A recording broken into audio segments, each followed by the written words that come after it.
මම මේ ඇවිල්ලා ඉන්නේ හරියටම 1914 අවුරුද්දේ බෙල්ජියමට.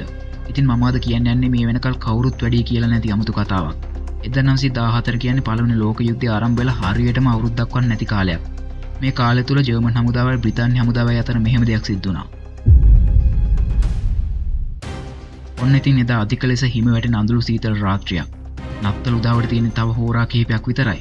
දෙප්‍රිසේම සෙබළුන් තම තමන්ගේ අගොල් තුල ඉඳලා ගිනියවි දිගු කරමින් බලන් ඉන්නවා. ඉතින් කවුරුත් හිතන්නේ නැති වෙලාවක එක අගුලකින් නමුතු හඬක් ඇහෙනවා. ඒ ජර්මන් සෙබලෙක් සයිලන්ට් නයිට් කියන ගීතය ගායනා කරනවා.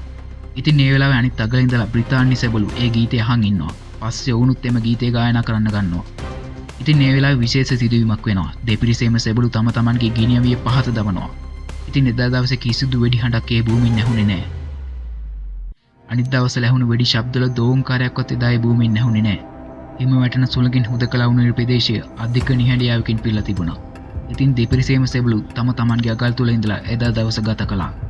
ඔන්න ඉතින් නත්තල උදාවත් සමග ටිකෙන් ටික රැය පහන් වෙන්න ගත්තා.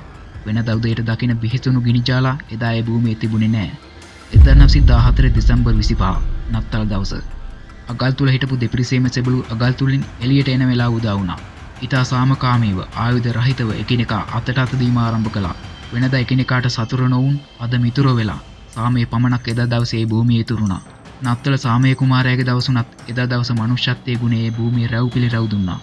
සියල්ලෝම සතුටෙන් එදා දවස ගත කළා. ඉතින් මිත්‍රවුනි අපට මේ කතාවෙන් ගන්න දෙයක් තියෙනවා.